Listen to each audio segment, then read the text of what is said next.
So, good morning, good afternoon, good evening, good night, whenever you listen to this. This is Matthew Beatty alongside my critic companion in crime, Ricardo Medina. Hello.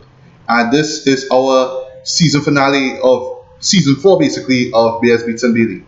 And in this case, we're going to split it up into 4 sections. So, we will be talking about hip hop music first, Right. as in just favorite projects, favorite songs, in my case, albums, EPs, and instrumental albums.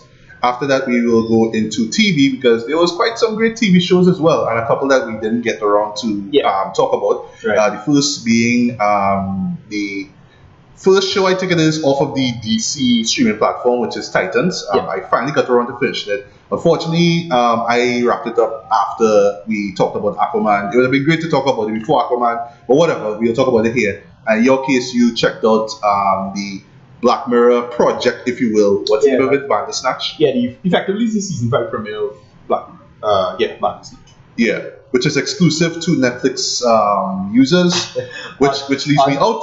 Unpiratable.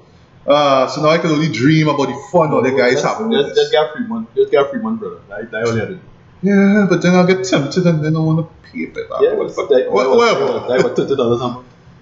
Yeah, just 30 US, man. Just 30 US. You know, people's content. Not $30 US, $30. Really? Yeah, it's like $6-7 a month.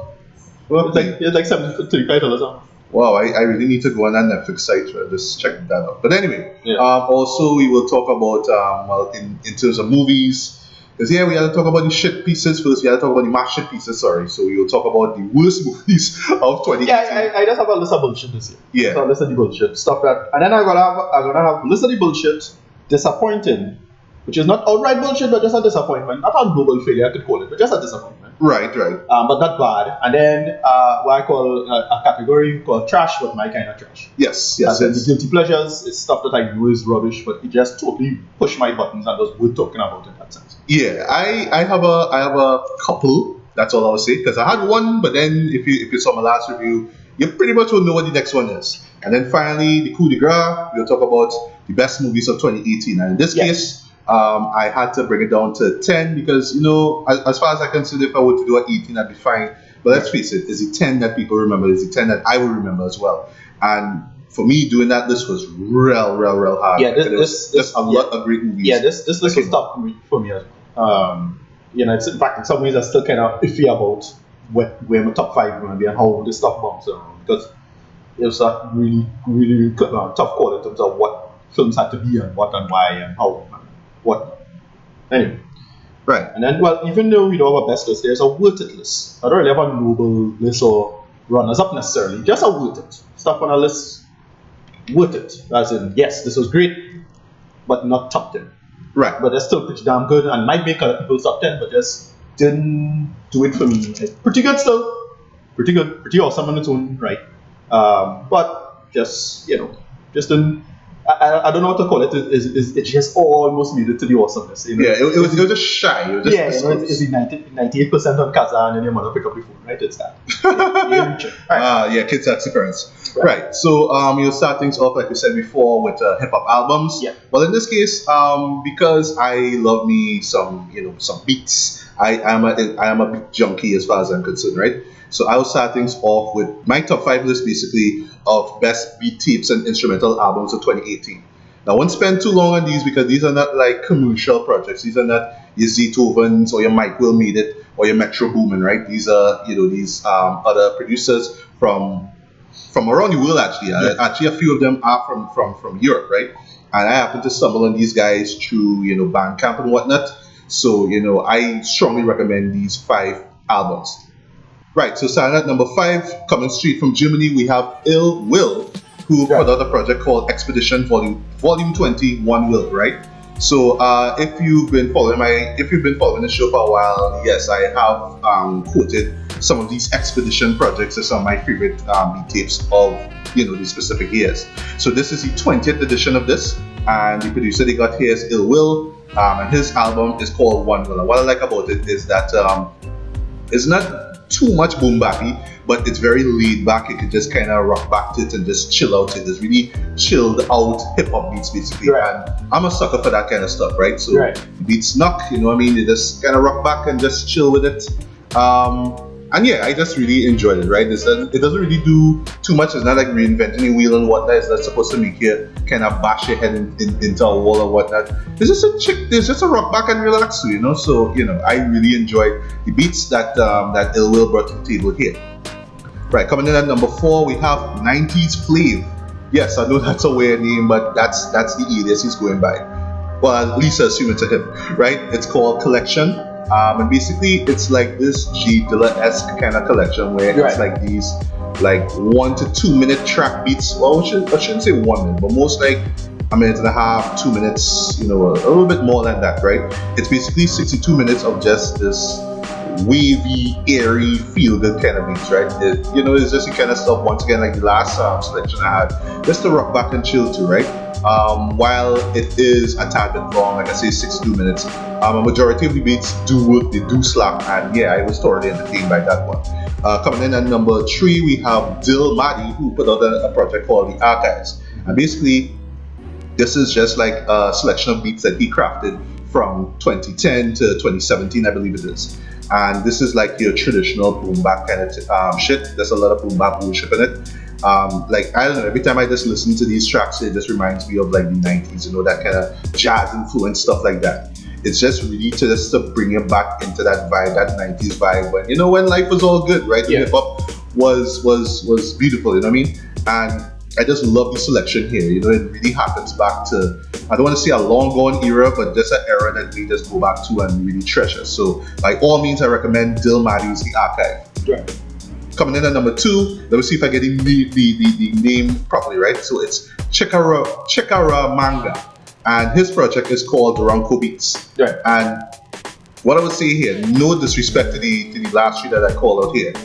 This is a project that actually surprised me in the sense that, yes, these are fully fleshed beats. They run for like say 3 minutes or 4 minute stops. Yeah. But in no way did I find myself being, bored by any one of these beats, right? It flows perfectly from start to end, you know what I mean? But what I like about this project here is that basically, like when it comes to producers who like to harken back to boom bap production, they tend to take a particular song or a sample that they like and build off of that.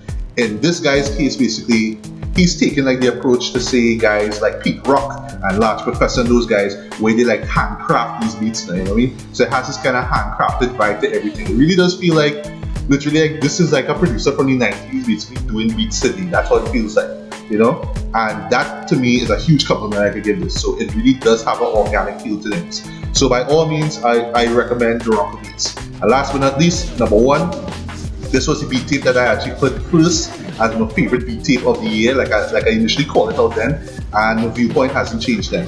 So the project is called Coolin' Out, right? And this is from All Night. That's the name of the production team. I believe there's a team involved in it, right? Forgive me if I get the details wrong. But basically, this is like, if you're like the perfect way to describe this, like if you think, say, MF Doom's Operation Doomsday, right, where he was taking all these 80s samples and loops, right, R&B songs and pop songs and whatnot. It's that kind of aesthetic, right, where they just take this sort of 80s style, this 80s feel to things, just the samples that are being used, but they just move them in this very creative, very unique way. And the best way to describe this is basically this is the kind of shit that you listen to when you're leaving work, when you're driving, when you're on the highway on the way home, you just want to listen to something just to rock back to. That's the kind of music you listen to. It's that kind of like that dusk to night kind of music, right? And then when you reach home, you're there with your lady.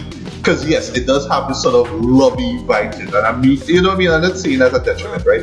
It does have that sort of love song kind of vibe. Because yes, they are pulling from love songs. They are influenced by 80s R&B and love songs and whatnot. But it just has this, really dope feel to it. It has this sort of a G-funk kind of vibe to it as well too. That was why I was able to bump to this so much. And this out of the beat tapes that I heard all year, this one felt the most fresh, the most unique, and I don't know, I just fuck with this album true and true. So my number 1 instrumental album of 2018 is All Night's Coolin' Out. Definitely check that shit out. Right, now we're gonna get to EPs now, right? Top 5 hip hop EPs of 2018. So here you'll hear some familiar names and whatnot, right? So coming in at number 5, we have Apollo Brown and Locksmith called No Question.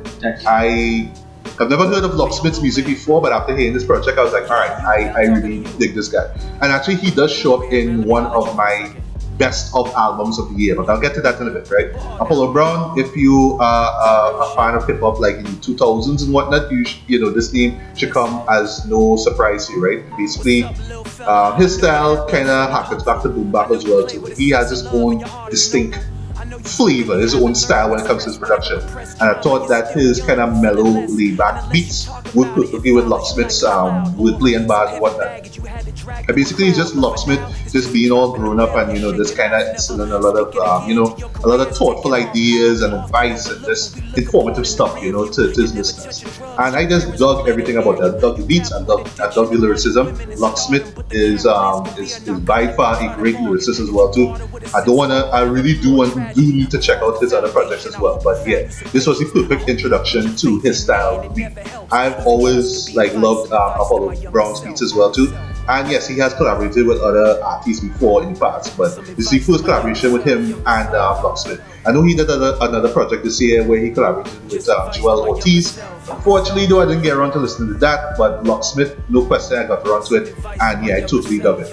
This is just like a early foreshadowing for our best movies list. We have the official soundtrack to Blind Spotting, which is Blind Spotting, the Cullen EP. Basically, it's just a short but sweet, instrumental. Short but sweet, more or less like a various artists compilation of tracks that made it to the movie, and a couple that you didn't really hear. Of course, the B Diggs, who is the star of the show, and his co-star Raphael. Well, they do rap beats of this. There's a couple other collaborations as well too. E40 makes an appearance as well too. This is the track that they play at the very end in the movie, by the way. But yeah, it's short, it's sweet, but I don't know. I was just bumping the hell out of it. It's just Bay Area West Coast shit, right? Yeah. And I don't know. If you really did enjoy Blind Spotting, you definitely need to check out the Cullen EP. I know this is a project that many people didn't even know existed, but fortunately for me, I got around to it, and yeah, I love it. Coming in at number 3, we have probably one of the best producers working in the game today, but The Alchemist. There was a project this year called Bread EP. This is, I think, is one of 2 EPs they put out this year, but this one was the one that I definitely fucked with, right? The beats were dark, they were murky. It had that signature Alchemist style where it was kind of unpredictable in terms of sampling, but it just kind of set a tone, it set a mood, right? Collaborators included, West Side Gun, Conway, Black Thought, who will show up again later. Who else is there? Rock Marciano is there. Sweatshirts is there as well. So people who have collaborated with Alchemist over the years, right, show up on this project here. It's 5 tracks, and you also get the instrumentals to all 5 tracks as well. All I will say is that Rey Mysterio hands down is the best track on this entire project. I love this beat. I love this beat. So by all means, definitely check out Alchemist Bread EP. Coming in at number 2, he did not put out a full album this year, but he put out a pretty solid EP. Open Mike Eagle, What Happens When I Try to Relax.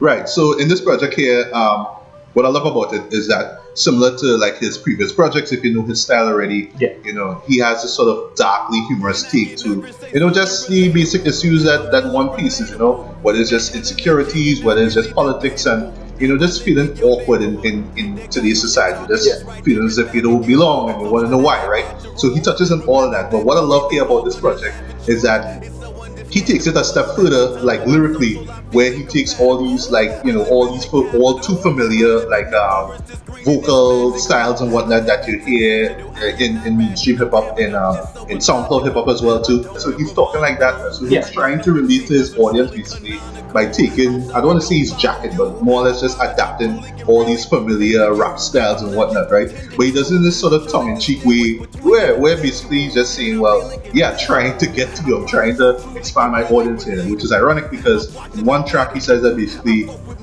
it's mostly white kids that fuck with his music, which is sad, right? Because he's talking about, there's been a black man in a Trump America, right? But so I love the sense of humor in it. It's not too dark, but I really do like the wit in it. I love how clever it is. The bars in this are top notch. Open Mike Eagle does what he does, but I like that he kind of went out of his comfort zone and just tried this sort of familiarity with his, rhyme skills and whatnot. But it's just in a way that, it's not like he's mocking to these, rappers out there, but yeah, just basically trying to relate to them. So that's why we took out of it. And I love this project. It's coming in at number one now. This is a tie. I have to confess, it's a tie. Forgive me if I cheated here. Right. But it'll make sense given the artists here. Of course, I'm talking about Black Thought, boy.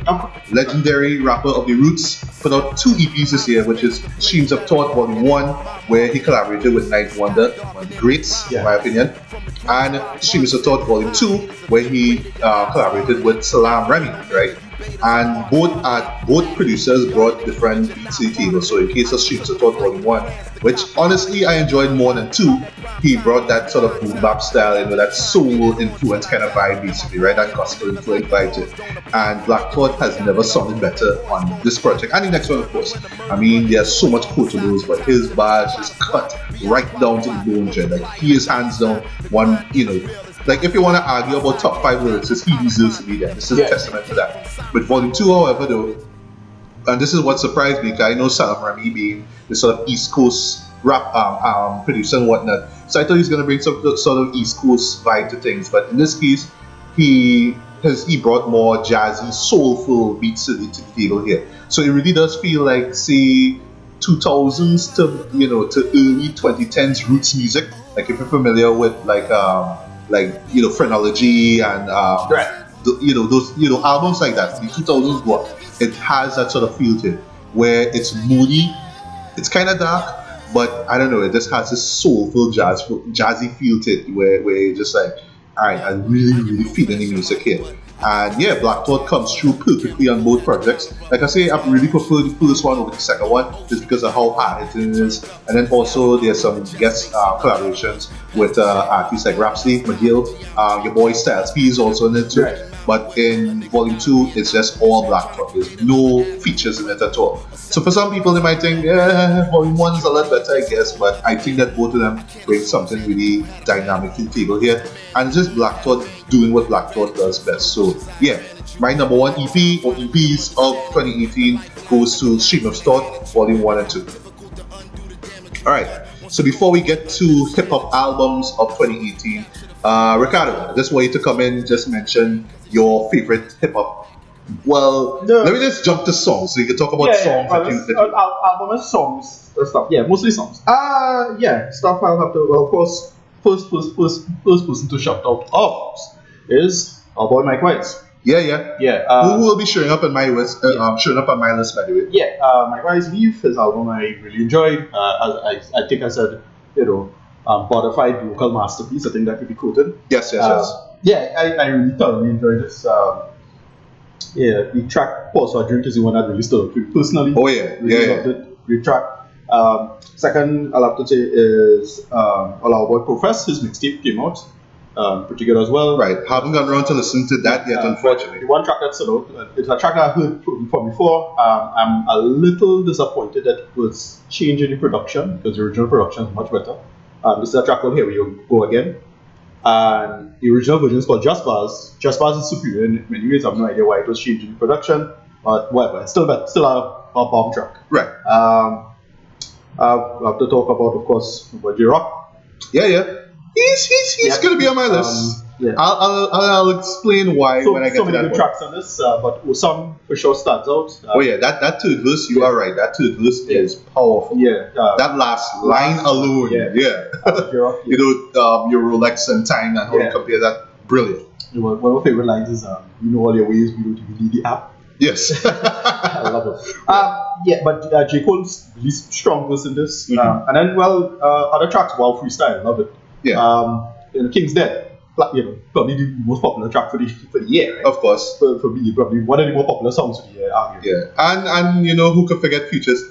Yeah. I mean, people jump on that, but that big track. Yeah. I know, right? They can't imagine track now without it. Yeah. Speaking of King's Dead, the Black Panther soundtrack. Yes, pretty dope as well. A lot of great African rappers in it. It's slipping my mind right now. I could do no quick googling, but yeah, a lot of South African rappers was on this. They were pretty great. Well, just to cut to that, I like how unique it was, where it wasn't just all rap, right? He brought some, some Afrocentric, flavor to it as well too.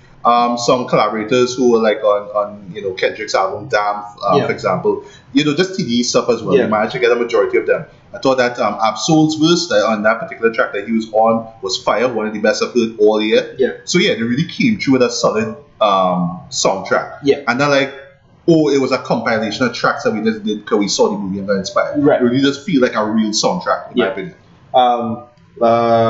Right. And Styles P and Davies. Listen to that. Love that album. Did not get around to listen to that. I know, I suck. I really wanted to listen to Yeah. that. I mean, I like Styles P since his first album, since LOX. Yeah. Block Days, love it. And Davies personally is an artist that has to grow on me. Like I started listening early this year actually. Yeah. I thought I would have gotten time to check out the project with him and Styles P, but well. Meek Mill. His album is great. Okay, championship. Yeah, Alright. championship. Really good. Yeah. Look, I going to straight up say it. I know how to stand a little bit for Jay-Z, but Jay-Z probably had the first of the year. Yeah. With That What's was Free? That was free way with Rick Ross. Yeah. Rick Ross was hard. Meek Mill was hard. But Jay-Z. Jay-Z way driven. I like how late it was. It was just Yeah. like bap, bap, bap, Yeah. bap, bap. Like he's just building blocks still. Yeah, driven. And this ended off with that. Yeah. Love it. Yeah, this is a track I would love to hear live because it has so much energy to it, especially Meek Mill. Yes, I would yes, love to I'd love to hear this live in a live performance, go to a concert, let Meek Mill come through that, whatever. Yeah, and speaking of energy, I really loved how energetic Meek Mill was. Given the shit that he went through, Right. for the past couple of years or so, he just Yeah. comes in just fiery, like, yo, if this is my last album, and of course it's not gonna be. Let me just go with a blast. Yeah, exactly. And knowing the struggle and all the L's take for a while, but it really pay off with this. This is an excellent album. And then of last and definitely not least, King Push. Yes. Yeah, Yes, he's gonna be there. He's gonna be on my list for sure. Pusha T album. Daytona, so strong. Just great tracks. The track that stood out for me, of course, my personal favorite track in the album is Hard Piano. with Rick Ross. Yes. Really like this track. One of my favorite. There's that. Yeah, You know where the Kings yeah. go? And that yeah. And Rick Ross again. He's come out with a great verse. Yes, solid yes. verse. And Rick Ross. We just knock him a little bit, but I like it. Tracks that worth mentioning. Only the album was a little disappointment, but I liked it. So, of course, Nasir. Yeah. I'll bring him up in a while too. Yeah, Adam and Eve is a track I like. That famous Persian sample. Yeah. Love that. Yeah, So I forget the infectious. name of the track, the Persian sample. But yeah, Persian sample stood out. Kanye good, he hard. From what I understand, if I remember correctly, I think Nas is either half Persian or his cousin is Persian or something like that. I ain't sure. Really? Yeah, his cousin is half Persian, something like Okay. they're not like totally distant. Right. Yeah, I think that's pretty much it. Worth mentioning also is Jay-Z and Beyonce's album. A lot of good tracks on that. Alright. I'm gonna bring up that in my best of list in a way. But Yeah, Everything Is Love, a lot of great tracks on that overall, but I didn't get myself listening to it. There's only really one song I like, which is the song you released. yeah, Ape Shit. Yeah, Ape Shit. And there's another track on it that was alright. But overall, I didn't listen to it. I'll admit I didn't listen to it all that much. Me too. I only listened twice. I was like, alright. Yeah. Guess so. Solid album, good, but not great. Beyonce seemed to have a lot of fun. Jay-Z. Right. Having fun album. Yeah, Jay-Z was forcing rhymes, but hey, it's Jay-Z, right? Well, yeah, a little bit. Yeah. That was the problem with it. So I dug it, and I could see from a mass appeal standpoint this doing well. But I myself was not into it too much. Mostly because it had shit like Pusha T album out. Had to be banging that and J-Rock album out, which I think I played the most this way. yeah. I probably played J-Rock's album the most. Because just track after track, almost every track. I mean, Win. It's just Of course. a energy track. Yeah. I just was. I had to tap dance on this brick because I was. Alright, that's pretty much it. I didn't really listen to too much extra music. It was really stuff from last year. I still listen to 4.4 plenty. Yeah. Nice. Yeah. Alright, so now we're gonna get to my list for top 10 best hip hop albums of 2018. Honorable mentions, because I have to do that because, like I said, there were just lots of great albums that came out this year, boy, and it was just hard to really put everything into 10, but I just had to. And in this case, my honorable mentions just go to albums that I did enjoy, I did appreciate, but I just had to sit back and ask myself, is this something I'm gonna go back to? The day, tomorrow, the day after that, or whatnot, right? Not to say that these albums are trash, because I listen 3 times, and I get I'm done. But Right. are these the albums going to come back to on a regular basis, right? So starting things off, we have Earl Sweatshirt Boy, some rap songs. Yeah. Never forgot the first time I heard it, I was just like, what the fuck is this? Because it's just one of the most off-kilter production I've heard all year in terms of music, right? It's just so weird, right? And because it's so lo-fi, I could barely understand a word that Earl was saying. But then I had to go up on Genius, read up lyrics, and then I listened to the album again, Right. and then I understood. So basically, in a nutshell, it's him kind of channeling his own insecurities, his fears, his sadness, his depression, and he just kind of presents this sort of fractured project, portrait of himself, like musically, right? So all the beats just have this kind of weird sort of Mad Lib kind of vibe. The loops are all over the place, and his rapping is just kind of all over the place as well too. Yeah. But it's just like the best way to sum it up basically is him kind of bringing us into his world, into his head, like how he's feeling, right? And this is right after the death of his father and whatnot. So you do feel that emotion in this album. Yeah. But honestly, another album I'll go to. Like it's like the beats in this I could fuck with. I could just kind of rock back and vibe to. But it's kind of a depressing album, which is the point. But I don't know. It's just time to go back and go into that mind state again. Yeah. But other than that, it's still a great project. You should check it out, right? Next one. This is one that I really wanted to put on my list, my top 10 list. This is one that I defended, but the thing is that people will like check it out, and there's like another album which I'll get into. They were just like, yeah, but this is kind of underwhelming. Talking about DJ Premier, Royce 59, Prime 2. Okay. This was one that I was surprised by. I thought that this was a more ambitious sequel. I know it's not as great as the first Prime album, which still knocks to this day.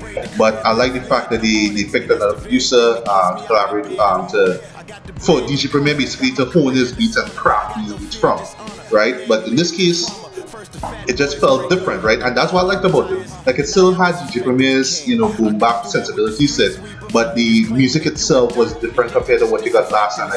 Like this is the kind of shit that you would hear and you would not take, like you wouldn't even know for upon first listen that it's DJ Premier. You just have to wait for his Premier isms if you know what I'm talking about. And you're like, oh yeah, that's a Premier beat. But I love Royce's lyrics on it. I mean, he never sounded this fiery before. I love what he did here. And yes, speaking of Royce, Book of Ryan is also on my honorable mentions. This is one that I really wanted to get into as well. It's very, very, very introspective. A little too much in my opinion, but it really does show that Royce should be regarded amongst one of the greatest MCs ever, in my opinion. The same thing goes with Prime 2. I really thought that he shone on this album. Yeah. There a couple more. Nasir. Right. This is one that, like, first listen, really enjoyed it. Right. But then I was surprised that some reviewers are just like, yeah, but we wait so long for it, and this is what we get, right? You know what I mean? And I think the problem is the length of it. Like, because it's trying to clock in at that 25-30 minute runtime, it's not enough in my opinion when it comes to like an artist like Nas. And it does have a slightly rush feel to things. Like I really do dig Kanye's beats and whatnot, and I thought that lyrically Nas came through strong. Right. But I just felt like it just needed a little bit more polish, a little more fine tuning, right? Especially with like the middle part of the album, right? Just need some fine tuning there. But other than that, I still enjoyed it. A few more to go. We have Action Bronson, the boy representing New York, White Bronco. And this is just basically Action Bronson doing what Action Bronson does best. The sort of stream of consciousness, kind of pop culture-esque, kind of braggadocious raps, basically. And for some people, they might think, well, yeah, this is just him just doing what he does best, right? But in this case, I really dug the beat selection that he picked here. I thought it was really laid back, smooth. White Bronco, the title track is one of my favorite tracks of the year, hands down. I fuck with that beat. I love that. And last but not least, we have Saba, Care For Me. Saba was an artist that I didn't really get into till late last year, actually early this year, I should say, right?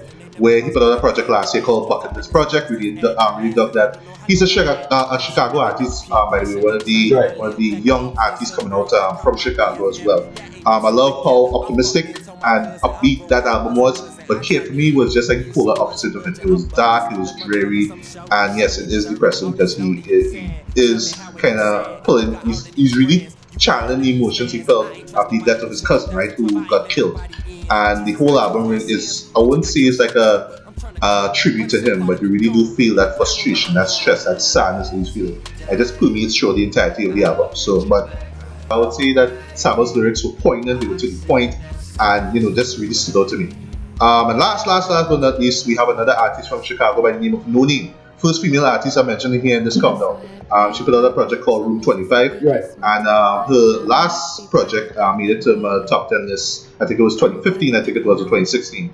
But in this case here, Room 25 is a lot more personal. She's going inward. She's talking about, this life being at the center of people's attention. Yeah. Given her last project, Telephone, right, which I really enjoyed.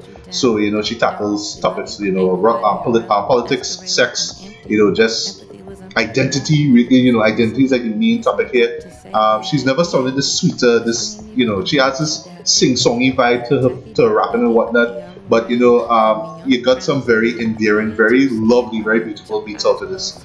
And while I wouldn't say I absolutely love this project, I really came out of it like this was some well-made jazz rap. Yeah. So anyway, now we get to the top 10. Now we get to the familiars of familiars. Starting at number 10. Please forgive me for saying this. J-Rock by Redemption. Okay. Right. This is not to say that I hate the album, right? It's in the top 10, but this was the one that I had to go back to again to make sure that I got it. I'll explain why briefly, right? There has been a lot of bandwagoning, I know that's not a word, when it comes to J-Rock's album, right? Redemption, right? And I was worried that I was joining that bandwagon, I was worried that I was taking it like, oh, well, people like it because it's catchy and it's bouncy, right. But then the critic side of me will say, but lyrically, I had to go back and be like, all right, well, lyrically, he really came through lyrically, man, really. And then I listened to it again, and then songs like Awesome, right, and and the Bloodiest and all that kind of stuff. So I can understand why you're not lyrically, like especially. Yeah, like for me, it might come off a little too simplistic, right? Yeah, that's probably. especially in King's Dead. Like I gotta go get it. Right. I gotta go get it. Right. Yeah. Yeah, but King's Dead is a track that and he's supposed to be the leading track where you think, well, it's a Kendrick song. It's not. Yeah. It's his track. But yes, alright, well, that's the judge. And then when I went out of sight, out of mind came out, I was like, alright, this dude. Yeah, he does have substance. Yeah. And that's why I hype him from that perspective. And even Win. Yeah, like you know, Win is just a one track, and like when you think about it, Win. Right. Like at first, it's like but the more I took it in, I was like, all right, I'll fuck with it. Yeah. Right. And the video threw you off a little bit too, and it's like, right, but to me, really, you have tracks. Yeah. You have his chops. It's not that I put him in the gangster rap, grimy rap thing. That's the thing. That's why I put him. Not in the poses, lyrical genius type of thing. Just hard energy, machismo, and you have that's all. Yeah. And our album I would compare this to is oddly enough 50 Cent, Get Rich or Die Trying. Right. Where you had your catchy tracks, you had your gangster shit in it. And that's the best way to really sum up Redemption. Like, you're not gonna go into this thing expecting like some introspective stuff. Like, I'm not expecting, like Royce 5'9" level lyrics. Come on, J-Rock, right? But he's an entertainer. He's a performer. You listen to the album and you are entertained. There are tracks that will hit you hard, like the title track Redemption, like Awesome, for example. But then there's tracks that catchy as fuck, that bouncy, like King's Dead, like Win, Yeah, the chorus for Win is repetitive, but come on, when that beat comes in, come on. Exactly. You're not singing that shit, right? That's the point of that track. I exactly. The only thing I would like you to be a little more clever. But as it is, it serves its purpose of, just energy all over the place. Exactly. And I just point it kind of silly, it has some joking moments in it. Yeah, like boop. This is exactly what he wanted. That's the thing.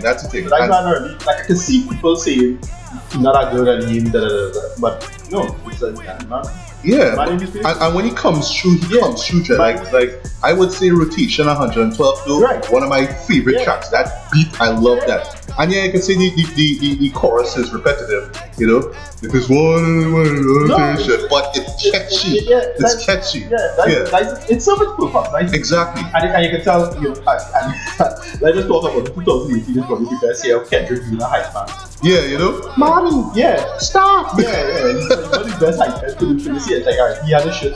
do stuff last year, and Yeah. he does hype up Jay, and they really push Jay promotion wise. Yes. I spent a pretty point on it. I can't get content say I did not enjoy the song. Exactly. That is- And while I would argue that they push out way too much videos for him, I like the fact Right, that given I think so. what happened with him with the motorcycle crash and whatnot, they give him that chance and he just went all in, Yeah. So this is one of the catchiest, bounciest.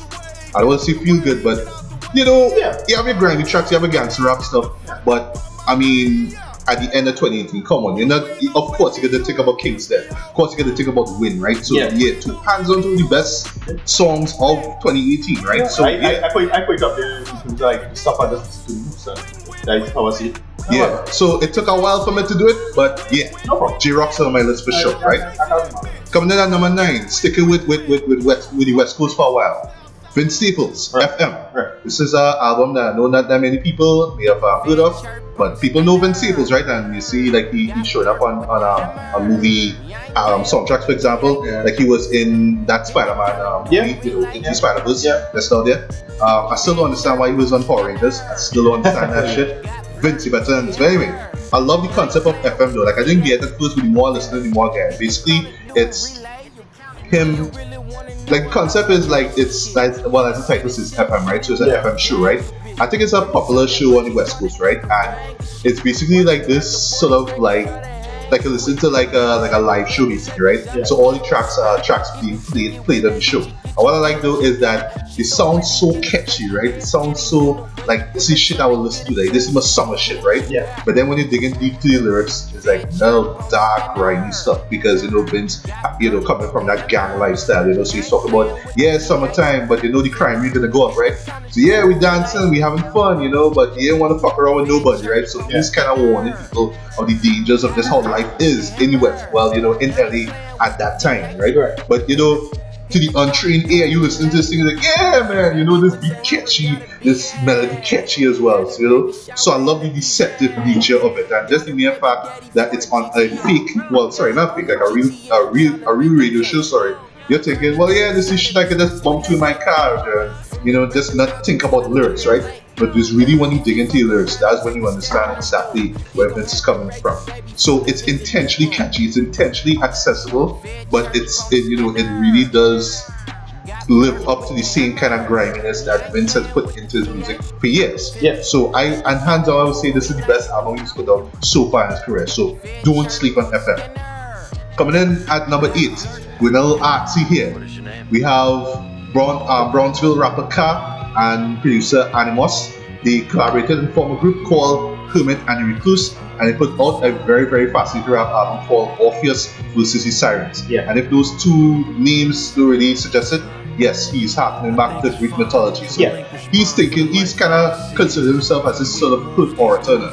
So he is Orpheus, right? And if you know the legend of Jason the Argonauts, so he's more or less referencing those things in his rhymes. So I love Animus's production on this. It's very cinematic, it's dark, it has this sort of slightly apocalyptic feel to things, but this is right up Ka's alley because he loves that sort of dark, nocturnal beats anyway. And if you're familiar with Ka's albums, he always has a team. So in probably his best album, one of his best albums, The Knight's Gambit, he's talking about chess. There's one called Honor Kill the Samurai where he's referencing himself to, Bushido and samurai and all that kind of stuff. So in this case, it's Greek mythology, right? So he's talking about Orpheus and Argo and Golden Fleece and all that kind of stuff. Those are actual, track names in it, right? But it's his dark, cold-blooded delivery along with Animus's cinematic beats that really make this thing a very engaging, very enlightening, I would say, listen. Now we get to number 7. So while you were talking about the Carters and everything is love, I'm more was taking in another hip hop couple, right? In this case, it's legendary female MC Jean Grey, who quite recently, I think it's like a couple of years ago, married Quelly Chris, right? Yeah. And it's basically Jean Grey and Quelly Chris. They have an album called Everything's Fine. This is similar to like Open Mike's Eagle style, where it's just basically them looking at today's society, the awkwardness of it all, and just expressing that in whatever creative way they can. And just like the title suggests, it's just basically them saying, just taking that concept, like, we know life sucks, right? We shit happens to us. We know when we run into our old friend, or when somebody asks us how we doing, it's like, yeah, everything's fine, right? Yeah. So that's basically the approach to the album, right? And they touch on a majority of things, from politics to love to life, and just having to deal with stuff, right? But at the same time, it's just like, well, you kind of had to put up with it. You had to kind of bear the burden of it. Yeah. Even though it just kind of comes down to you saying, yeah, everything's fine, even though you're not, right? And on paper, you're thinking, okay, Kweli Chris with this kind of weird style, which works, of course, right? And Jean Grey with her more witty, hard-hitting style wouldn't work, but they come together perfectly. So they both bring their sensibilities to the table here. The beats reflect that. It's very quirky, very weird, but it's also very humorous as well, right? Even though I'm describing this thing to be dark, there's also a very wicked sense of humor to this. And a couple of guest comedians show up as well too. Nick Offerman's on this, right? He has a perfect skit. Yeah, Nick Offerman's on this too. And his thing is just basically saying, yeah, everything's fine, man. Don't worry about the news. No, everything's fine. Don't worry about that shit. Even Hannibal Buress makes an appearance in this too. He even spits some bars and some of the corniest, dumbest rhymes you'll hear in 2018, but it's intentionally so. Just like literally he drank like 4 beers, went to the mic and just spit shit. Yeah. But it's funny as hell.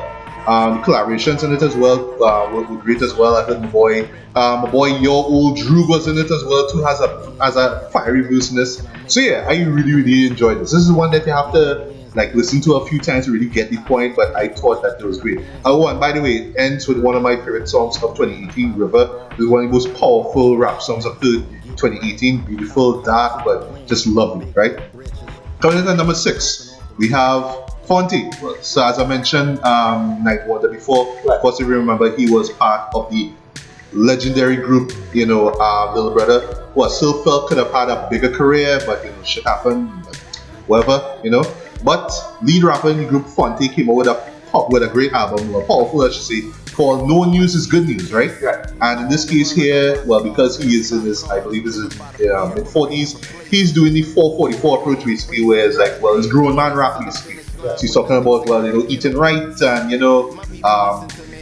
the fact that your friends may come and go, deaths and, divorce and love and all that kind of stuff. But it doesn't sound hokey or preachy or anything like that. It's just real grown man shit, stuff that you will have to deal with when you reach in your 40s. But it's not like, oh, I'm an old man, I'm just rapping to young kids. It's just him basically kind of relishing the fact that, yeah, I am still a great rapper. I would still say one of the most underrated in the game right now. But yeah, he just came through with a solid album, right? It's short, it's roughly about a half hour.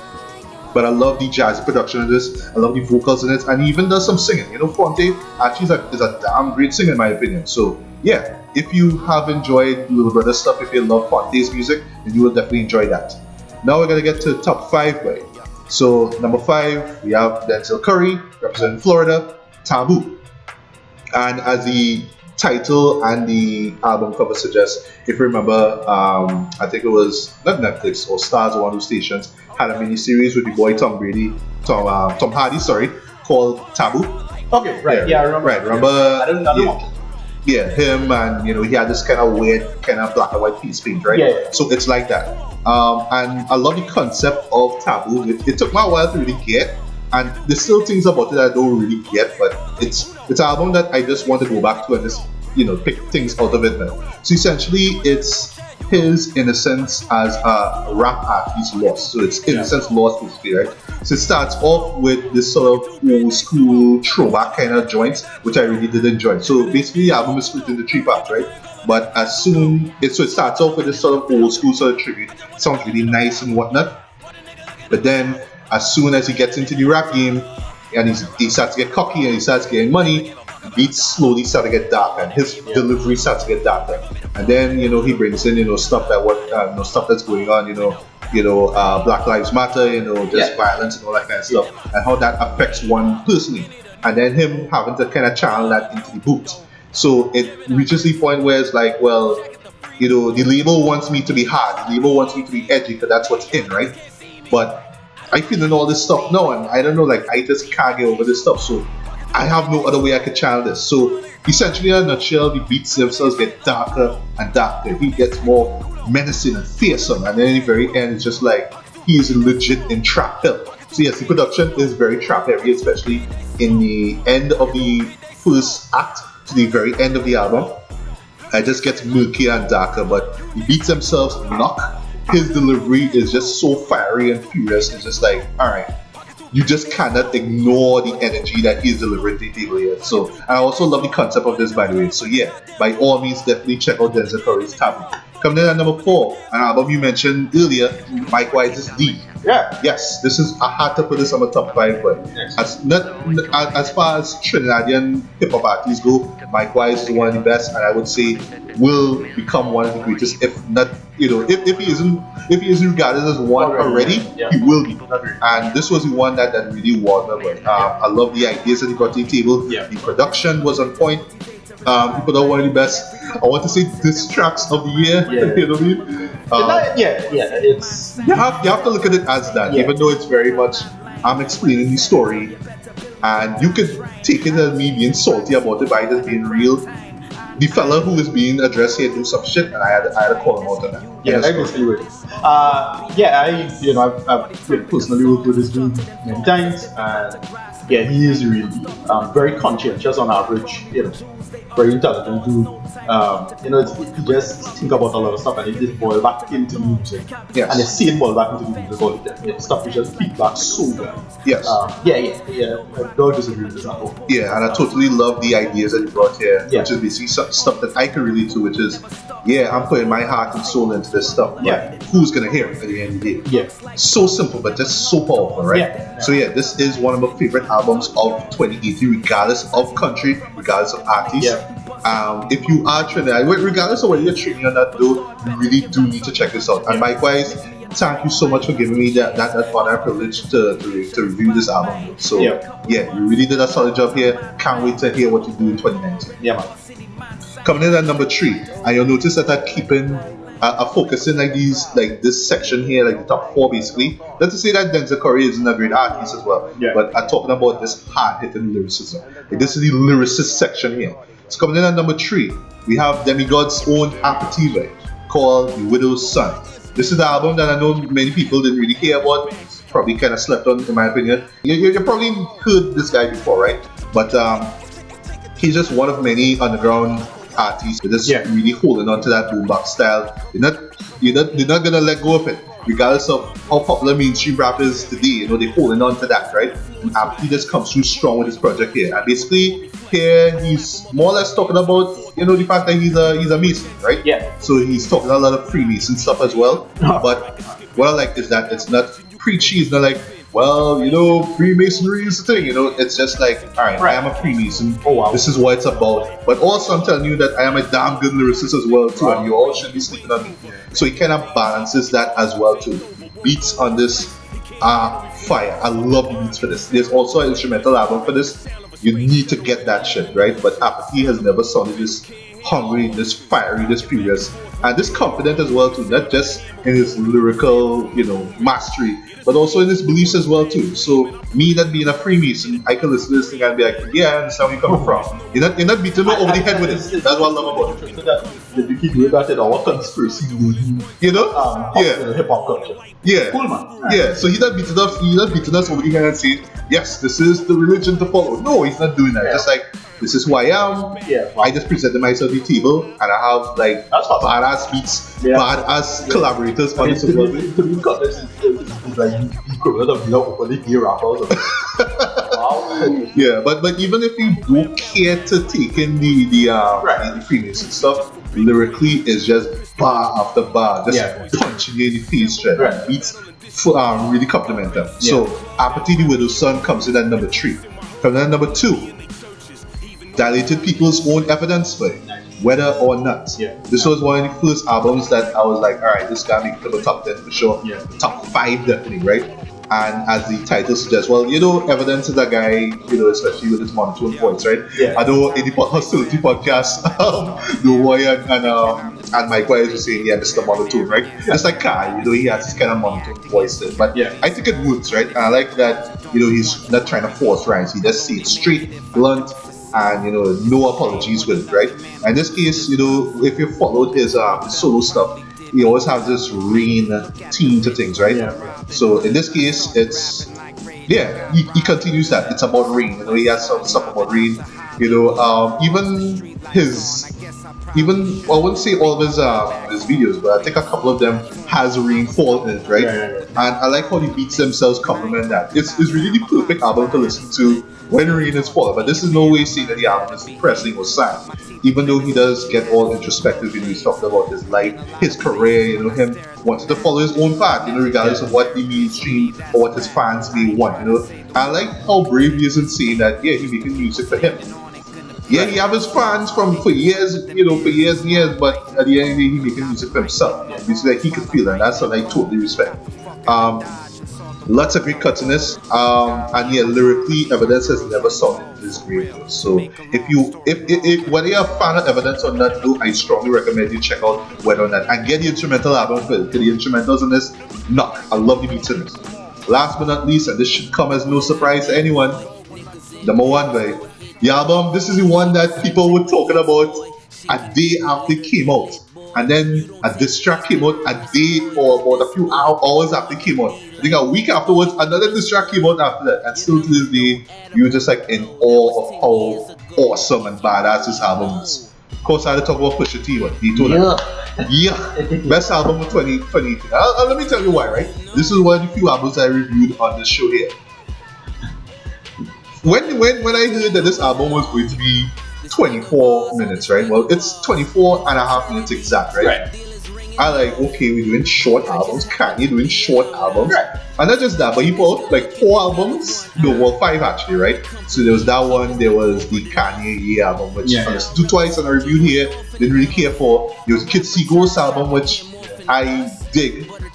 And this is for me who was... I appreciate it back in the I just had so much crap in it. Yeah, although I liked Kid Cudi's early stuff, like Manny Moon, I still love Manny Moon too, but the collaboration between the two, their idiosyncratic styles come together. Really love how it came together there.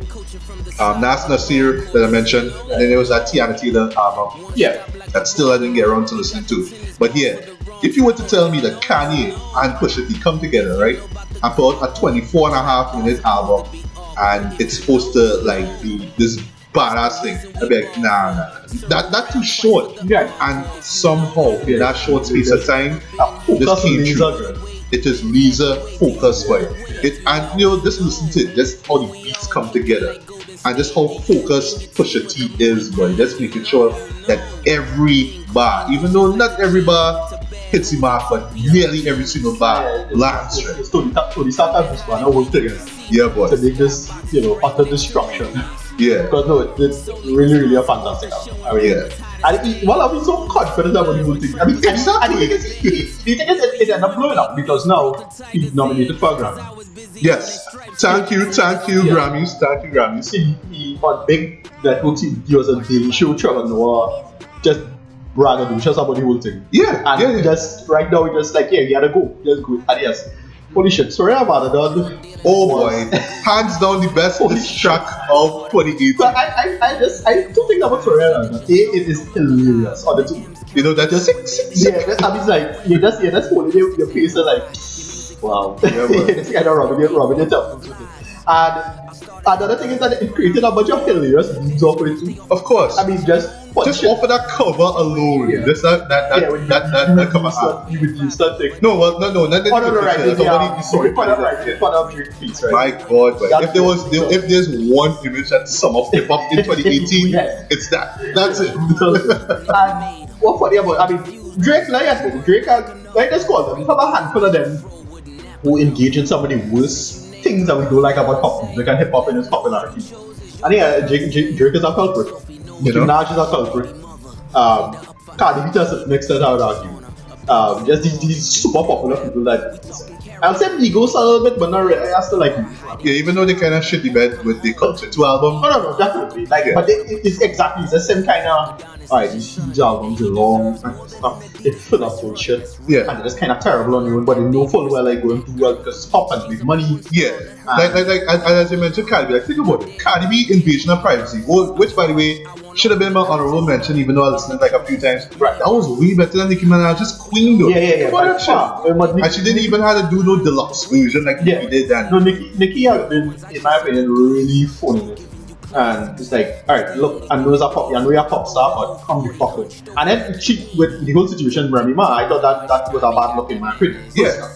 But I thought that the album was going to be like her talking down on her, but like, apparently not. Apparently she does, and then she decided to do this really dumbass collab with Tekashi. Oh god, that hands down one of the worst songs of the year. And it's just that, again, it has nothing to do with if you're talented or if you're skilled enough. Nah, it's just the culture of comparison. That you so think you're above this material, I didn't know how to try. Even though they could if they try it, they would do well. But jeez, boy. That's sorry, I don't just nail that shit to there, boy. And then using the story of OGs. Yeah. That was just the icing. And that flows so well. I know I can use it. Funniest by far is TJ telling, with his Drake telling this ghostwriters to wake up. Let's use TJ. Right. Wake up. Yeah. I mean, with Denzel Washington, I'm cynical with this shit. When I get from, yes. And then show don't forget that guy in DJ, and then they cut the Drake in the grass, yeah. And this last thing I want to say about Drake though. As far as comebacks go, like the Duppy freestyle was a solid comeback. I dig it. Right. But I'm upset, bro. Yeah, no. I'm upset. I know. I can't go 50-50. Yeah, the problem with that again. We already get to see the worst of pop mixed with hip hop and culture clashing right there, because clearly catered to his, the Grassy High crowd. Yeah. Pop crowd. With the video. With the video, and it's like, jeez, bro. Come on, like talk about hiding behind your beast. Yeah. They really come across like that. And just we'll get to Pusha T a bit, right? But just that decision to make that single was a poor decision, right? I mean, the beat is dead, it's flat. Like I never forget when I heard it on radio. I was telling myself, I wonder if people who was liking Cat's Plan. Yeah. This is before MIP is covered by the way, right? Yeah. I wonder what they thinking of this song with him saying, I'm upset. Yeah. Can't go 50-50. No, that's the thing. It have a lot of people. You can't defend that. Let's be clear about it. There's a insidious aspect of how Drake and whoever is PR and all of that machinery. Again, you get to see the worst of the machinery of pop music play itself out. Yeah. Just the fact that there's a whole chunk of his fan base that simply don't care about beat or the idea of beat. But here's the fucking problem. They had no problem jumping down when he was versus Meek Mill. Yeah. And they make a big deal out of that. Drake is this beast, and so on. It's like, yeah, but it's the same machinery problem. Because Meek Mill, in my opinion, ended up being validated all along. Yeah. Ultimately, because of the ghostwriter thing. Like, look, we can talk about this ghostwriter thing. There's a debate to have here, but come the fuck on, man, really different. Yeah. They have that shit. Yeah. And that it really get annoying. And well, I don't want to get this part here. It poisons the discussion a little bit, but color and race. Yeah. Is a big factor. White Drake, you get these Canadian, he's play up to that whole suburbanite culture. Oh, and on the subject, it really get right. And on the subject of that, there was another song that he put. You see, I listened to Scorpion once, and the whole thing. I am a guy who will listen to a project from start to end. I skim that shit. But it's one of the other singles that he put, and in it, which song just as half as I'm upset. And it was a line where he's saying, I'm light skinned, but I'm a dark nigga. And I'm like, you already get to see the destruction. I get the last 3 years or so of hip hop, and I'll call it across the board culture, across the board, it's just the utter destruction of inauthenticity. Right. That's what it is. Just look, really getting caught up with the shit. People starting to really crave reality now. Come on. Yeah. This is a little ridiculous. Like how much times you can tell we started from the bottom. I mean, and he has been really bad with this. Look, I skimmed Scorpion once, didn't pick it up again. I listened to the whole thing once, didn't pick it up again. I skimmed that chapter. I was like, wow, this just fell flat. But look at that one, it had people who like it. Somebody gave it, I think one of them gave it out and they did number one album really, and people thought he was joking, but you said, oh yes. Like wow. Yeah. As you said, we had to talk about that just briefly, right? Before we get to the detail of stuff, we discuss the rap here.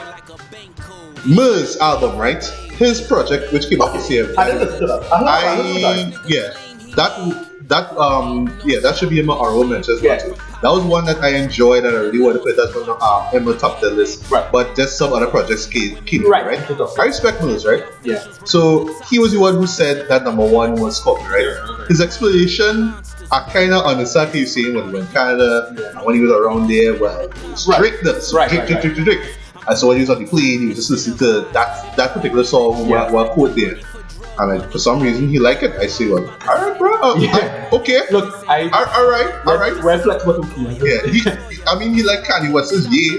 Right, true. Yeah. But I mean, I'm not knocking on Mills, but Right. I mean, come on. That was, yeah. That shocked a lot of people. That shocked me too. But I was like, all right, that's your opinion. Yeah. I respect it. Okay. Other people who I would put in the camp of, I don't think they're truly inauthentic, but they're just kind of losing sometimes with the behavior. Rap Critic. Rap Critic had some music this year that wasn't so bad. Yeah, most of it on SoundCloud. His album coming out soon. Right. But he's with them. One pop song that I should have mentioned that I really enjoyed. Janet Jackson with Daddy Yankee. Oh, you know, I actually forget about that song. Dug this song. Wow. I was a big fan of this song for this year. Mostly, I'll admit, mostly because there's all that great Afro-Cuban, Afro-Caribbean stuff. Right. And Afro-Latino stuff was brilliant, really well done. And then the song was that I really catchy down song. I've been playing that a lot for the years. I forget to mention. Yeah. That's the for real. Right, so like I was saying, my number one is Daytona, not just merely because of how they managed to pull it off in such a short space of time. Yeah. Something so potent, like just making sure that everything is as perfect as it comes. But just the lyrical dexterity of Pusha T himself, how braggadocious he was, how cocky he was. But then also showing us that there's a good and there's a light and dark side to this whole drug shit, right? Which is always been his MO with his music anyway, right? Yeah. He never it sounds kind of half glorifying, half cautionary in a way, right? Right. But it just never sounded this great over, I would say, Kanye's best production in a long while. Time. Yeah. Because it really feel like, wow, this is the early Kanye. So hard piano just stuck out to me a lot. Like it's a simple fucking beat. It is.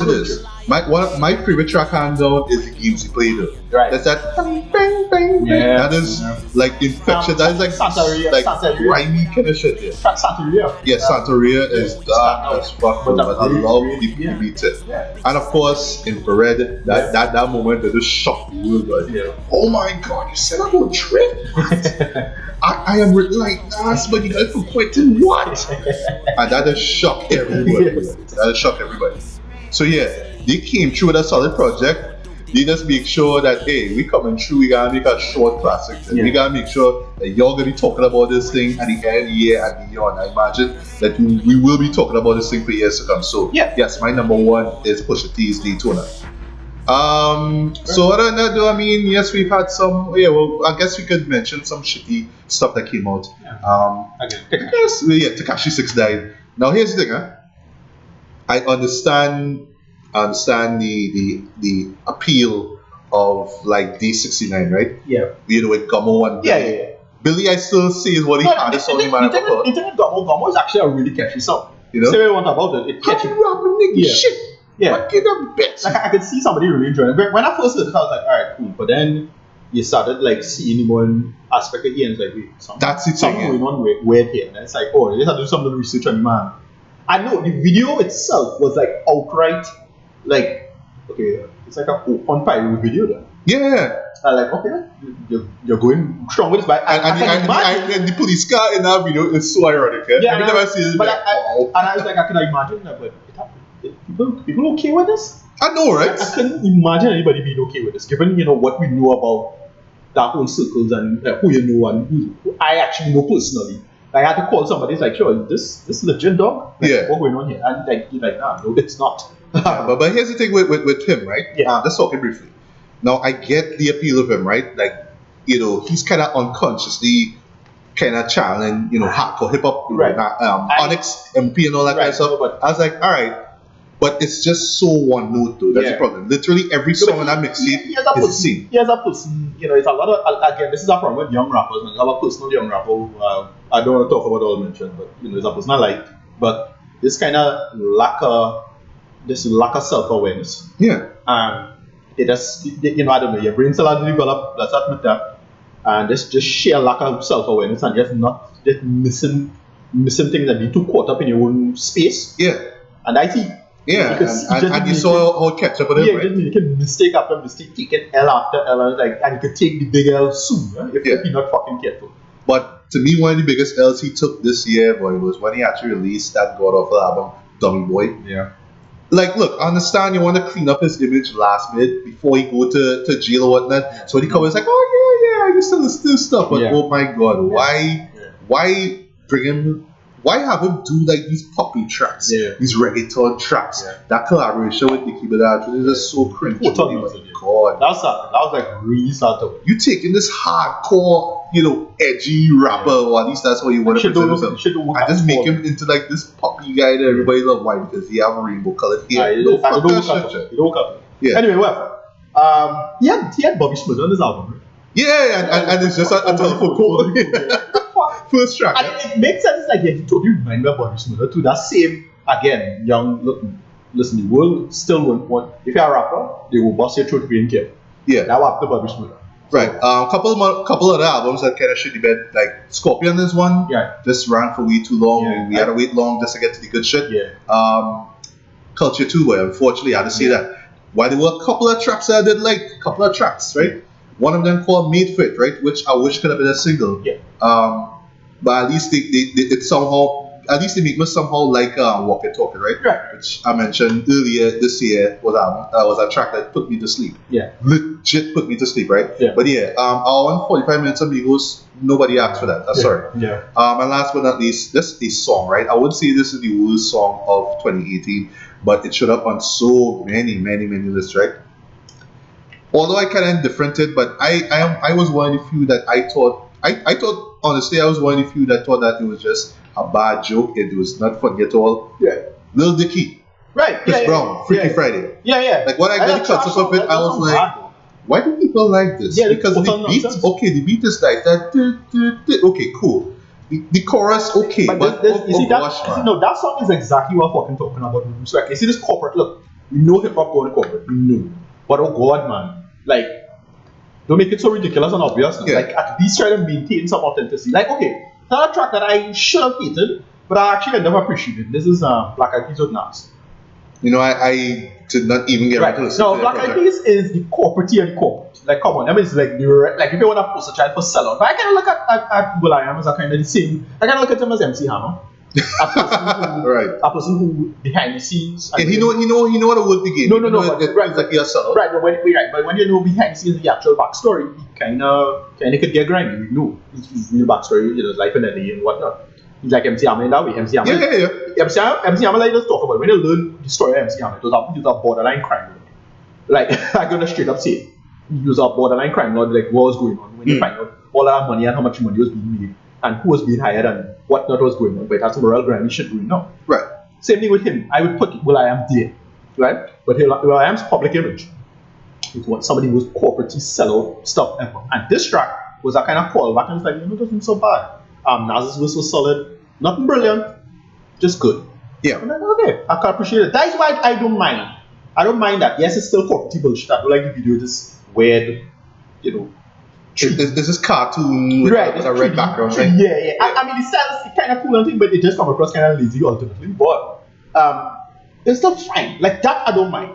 Yeah, I still would find myself probably hating it. A more cynical version of me would probably hate it. Right. But it's still at least there. But that shit with Chris Brown and yeah, well, I love Dicky. And I like Lil Dicky. I think he is talented. I still consider that song with Snoop Dogg still like a top track for me. Right. But like, jeez, bro. Like, I don't know. I'm sorry. Like, on people, okay. Here's one thing. At least give me the imagery of authenticity. So at least I could know, I get enough feeling. So even that feeling is real. Yeah. Even though you're saying it's fake, it's still, okay, I have something. But that was just bullshit. Yeah. But here's the thing, though. This last thing I'll say about this mash shit piece of a track, right? And then we move on. Yeah. Out of all the black celebrities in the world, right? Why him? Like, why not pick some old school rapper? So it's like, a white guy being Snoop or something. If it didn't get what do you call him? Something like Too Short, something like that could have worked, yeah. Yeah. But Chris Brown, Often. Yeah, boy. And then even worse with the ending with DJ Khaled and Ed Sheeran Oh, of course. and Kendall Jenner. Of course, that shit was cringy as hell. You know that really? That reminds me of, it had a little debacle that went over on YouTube, where YouTube did a rewind of the year. And it was, I avoided that. Yeah, it was the worst. It is now the worst rated video in YouTube's history. For what I understand, yeah. For what I understand. Okay, now I want to see it. So I think the one that got more downvotes before it was Justin Bieber. But because what that bullshit they do is easily the worst video. They're like, jeez, well, that is exactly the fucking problem. Corporate people, hear the problem. Look, I get it, you have money. Yeah, and you own this. But corporate people who are in charge of things, you are not creative. Stop trying to take everything. You know, you are going to pay the price. DCU execs. Right. Understand, give creators this space, please. Just give them a little breathing room. Give them the money. Preach. Stop fucking around. This is exactly the fucking problem. They always give the worst person, the most entitled, lazy bullshitter to give you the product because they know they can fall in line. And they have corporate control. And guys, they pay the price. Yeah. Anyway, moving on. So moving along though, all that aside though, 2018 was a damn great year for hip hop music. Yes. Yeah. You know, we counted out our favorite projects as well. So while you're at it, feel free to let us know what was your favorite hip hop song, album, whatever it is of the year. And last thing last, I have to say this, we have to respect the dead and whatnot. Rest in peace to XXXTentacion. Yeah. I mean, yes, all the bad shit he did. Even though we put him in the cap of the young man who's unself-aware. Yes, and unfortunately, there's the money-hungry, corporate execs that will squeeze the juices out of all of his music that they released, and it's going on right now. Skins, right? And they'll just be all these XXX fans. They'll just gravitate to everything that he says, right? Even right down to that suicide line, which still is one of the most controversial lines of the year.